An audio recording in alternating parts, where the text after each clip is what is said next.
Hi guys! Welcome to my cooking vlog. So for today's video, share ko sa inyo yung pagluluto ko ng adobong pusit. So una, prepare ko muna yung mga kakailanganin ko. So una, bawang, sibuyas, kasama na dyan yung ating oyster sauce, toyo, paminta, and also yung ating sili. Naglalagay nga rin pala ako ng luya guys para mawala yung langsa ng ating pusit. Bago ako magluto, minimake sure ko na malinis ang ating pusit. Ang ginagawa ko, inuhugasan ko siya ng maraming asin, also with calamansi, at binabaliktad ko siya para to make sure na talagang walang matitira sa loob. Syempre, hindi mawawala ang pagkanta kapag tayo ay nagluluto guys, but naka-off siya or tinurn off ko yung music kasi baka makapiright ako. So, ayan na. Malinis na ang ating pusit at ready na siya para lutuin. Madali lang naman magluto ng adobong pusit. Kailangan lang nating maglagay ng mantika sa ating cooking ware and then paiinitin muna natin siya bago natin ilagay o igisa ang ating sibuyas, bawang at isunod na natin ang ating pusit.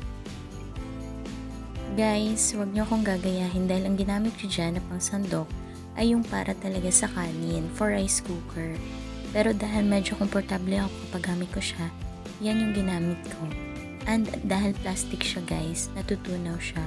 Pero hindi naman natunaw during my cooking. Kailangan ang gamitin natin ay wooden na pang sandok. Kapag medyo brown na ang ating sibuyas, bawang, same with the luya, ay pwede na natin ilagay yung ating pusit.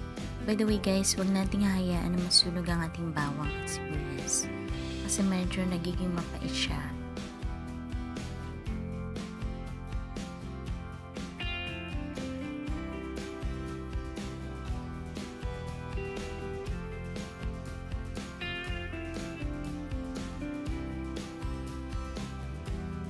Pag nailagay na natin ang ating pusit, haluin lang natin siya ng mabuti para naman mag-absorb yung ating mga panamda sa ating pusit.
After haluin, takpan lang natin siya para maluto ang ating pusit.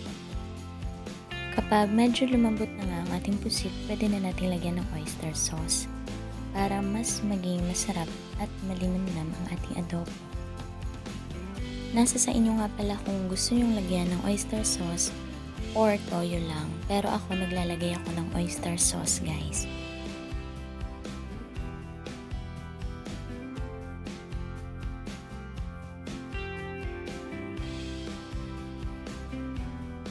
After ilang minutes, naglagay na nga rin pala ako ng toyo guys. Hindi ko lang siya na video kasi na-off ko pala ang camera, pero naglagay ako. After noon, nang matikman ko, naglagay na rin ako ng pangpadagdag lasa like magic sarap. At syempre, hindi mawawala ang ating sili.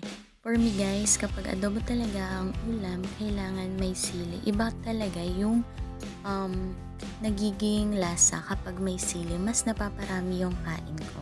By the way guys, naglagay nga pala ako dyan ng kalamansi para sa ating pampaasim. So para na rin medyo maging balance ang ating adobong pusit.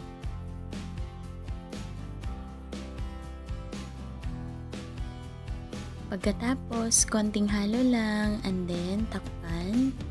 Pagkatapos, ready to serve na ang ating adobong pusit na may sili. Napakasarap niya guys as in kasi sobrang lambot ng pusit.